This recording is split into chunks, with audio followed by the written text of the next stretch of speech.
What is up, beautiful Dynasty Leaguers? Welcome back to the Dynasty Dynamic. I'm your host, Max Cascons, joined by the man who staked his claim on Mike Williams before the season started, a.k.a. the DFF Moose, a.k.a. Mr. Mike McAuliffe. Mike, how you doing, buddy? Max, man, I'm doing great, and it feels, it feels really good to hear that. I don't want to say I told you so to too many people, but, I'm loving what I'm seeing from Mike Williams so far this season. Definitely saw that as a good target this offseason. So, also, I love the old Devin Hester jersey you're rocking today. We got Devin Hester. Got to show some appreciation for the special teams guys. So I love it. But yeah, everything's going good. Definitely, Dynasty teams are off to a good start this year, and I'm definitely excited for Sunday Night Football. We got quite the heavyweight matchup, Bucs versus Pats. So we'll see what happens. But I don't feel great about it as a Pats fan. I won't lie. The Gillette homecoming, but I will say before we jump into the show, I'm running dry on jerseys. I mean, we're getting into the deep cuts now, so expect some gems to come out pretty soon because we got a couple tricks up our sleeves. But Devin Hester, if you're listening, one of my favorite players to ever grace a football field. Go back and watch the opening play of, I think it was the 2009 Super Bowl where he ran back the opening kick. Beautiful. Oh, man. He was an absolute game breaker. So, all right, Mike, I think the people know the deal at this point. You run the polls. We talk about the polls. Before we jump into that tonight, I want to say that this week's Tweet of the Week goes out to Russ Clay, one of the great minds in the fantasy Twitter sphere. That's right. And I'm sick of spoiling it for the listeners. So we're going to post it in the show notes. We'll tag it, when we post the show on Twitter, and you guys can go check it out for himself. But spoiler alert, it might be about Trevor Lawrence. Oh. So let's pivot into some QBs that at least one of them's having a better season than Trevor Lawrence. I'm not sure yet. Dan and I touched on this, I think the last time we did a show, and because we had a little back and forth and some fun disagreements there, I wanted you to throw it up on Twitter. So we did a little this or that. In one corner, we have Justin Fields. In one corner, we have Joe Burrow. And we changed up the format this time, right? So you gave people the answers of who would you rather have in Dynasty, this player by a lot, this player by a little. Where did the wisdom of the crowds land on Justin Fields versus Joe Burrow? Yeah, so we'll see. I don't know how much possibly recency bias has to do with these polls, but the people came back with 49% wanted Burrow by a little bit, so just a narrow margin, or a wide margin, I should say. Burrow by a lot had 26% of the vote. So generally speaking, 3 out of 4 people prefer to go with Joe Burrow at the moment, which personally I cannot disagree with. But I don't know how you feel about this poll. I mean, the people have spoken, 75%. I do think we posted this a week ago or a week and a half ago. We might have gotten some different results. But after seeing a disastrous showing on Sunday, I haven't changed my tune at all. It's one game. And for me, I'm still taking Justin Fields because he's what you want in today's NFL game, right? Now, there's current situations, might be a little bit of worlds apart. We'll see what happens. We'll see if Allen Robinson is still a Bear by the trade deadline, right? That's something to watch. But Justin Fields, somebody 97th percentile career touchdown to interception ratio, 94th percentile career completion rate, and 93rd percentile career yards per team pass attempt. We know he can do it, right? Exactly. There's growing pains. Not every single quarterback. Go back and look at Lamar Jackson's rookie year. Go back and look at Kyler Murray's rookie year. Like, compared to 3 years later and what we're watching these guys do now, it takes time. It's one game. I haven't changed my tune, but it sounds like your team Burrow regardless. The tough part is that I do love Justin Fields, and by no means do I not still have high hopes for his career. My problem, and in some ways, in some of my drafts, I did take Fields in a draft, ignored the possibility of Matt Nagy completely screwing things up for him. If just watching that game, 9 sacks is inexcusable, and if they don't figure out a way to use him properly, I could see Justin Fields falling out of favor with the Dynasty community. So in some ways, that is why I tend to lean Joe Burrow, because I feel like he has you mentioned their current situations. I think that's going to have a lot to do with how people view Burrow and Fields, the two of them against each other over the next few years, because Burrow has an embarrassment of riches in my eyes as far as the 3 wide receivers he has to throw to, as well as Joe Mixon. They're going to be playing in a lot of shootout games because, they don't have the most amazing defense. I could see Burrow, I feel better about Burrow right now, but I'm sure that, whether it's a coaching change in Chicago or they are able to actually scheme well for Justin Fields, things can absolutely change very quickly. Montgomery's a great running back. Allen Robinson, one of the best veteran wide receivers to have as a young kid. So I'm just slightly team Burrow, but not waving any crazy flags about Justin Fields quite yet. Dan and I have had these conversations off the air, but maybe it's time to bring some of it to the show. I am a firm believer of coaches matter on the margins. I think the fantastic coaches matter a little less than people think they do. And I think the bad coaches, it's equally true, where they don't matter as much as they think they do. Yeah. But there is something to be said for a bad game plan, right? And ask Sean McVay how the Patriots Super Bowl worked out for him and not changing his game plan, right? So, but I think you hit on something there with Justin Fields. They weren't giving him a lot of easy throws, from what I saw. I'm not a professional film analyst, but they weren't giving any of that rollout, move the pocket, boot action stuff that you feel like somebody with his mobility would really succeed with. So hopefully they course correct, but we got it, right? The people are on Team Burrow right now. I'm sticking on Team Fields, and we will see how it plays out. Can respect that for sure. So to move on to another positional battle, and Mike, before we go over this one, I just want to let you know that it is illegal to say a bad thing about Kyle Pitts. Yeah. If you say a bad thing about Kyle Pitts, you were canceled on Twitter. Oh, yeah. He is one of the greatest tight end prospects of all time, and if you ever say a bad thing, it's just over. Exactly. Yeah. So in one corner, we have the unbeatable greatest tight end prospect of all time, Kyle Pitts, who I do like, but I want some hyperbole here. And in the other corner, we have my guy, who I've been rooting for a couple of years, TJ Hockenson.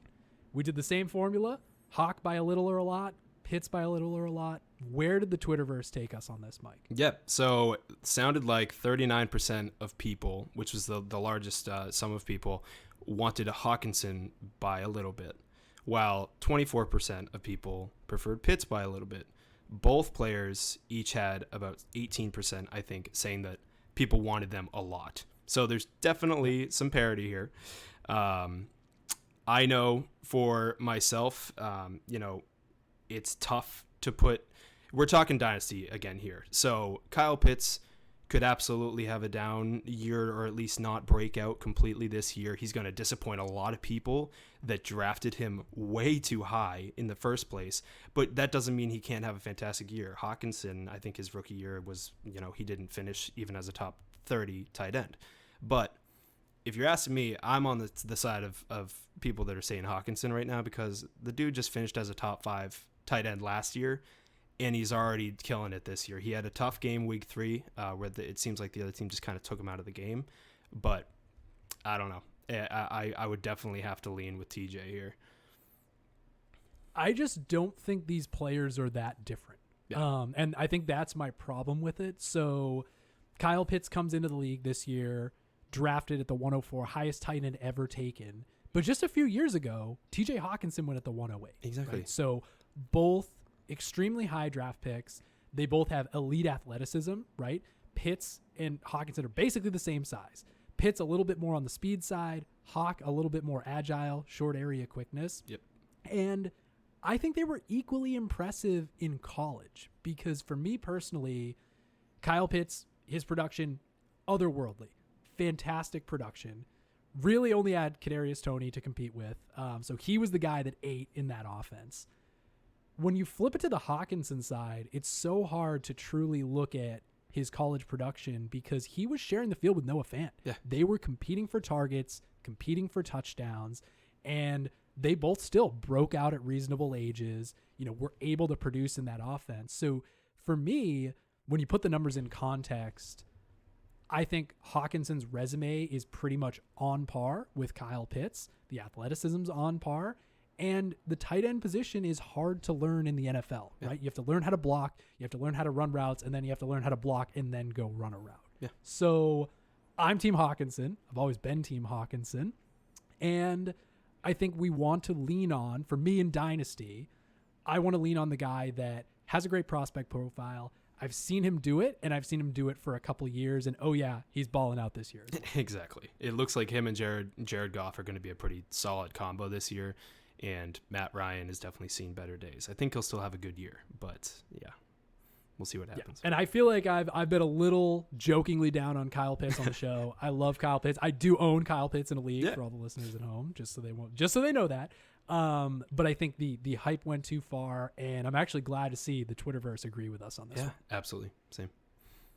So to round it out, the third big poll that we had this week was two players that are complete opposites, in my opinion. So in one corner, we have Devonta Smith, the reigning Heisman champ, top 10 draft pick in the NFL.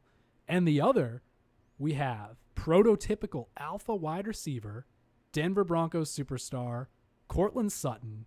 Mike, where did the polls bring us on this one? So it looked like 34% of people would prefer Sutton by just a little bit, while 24% of people would prefer Smith.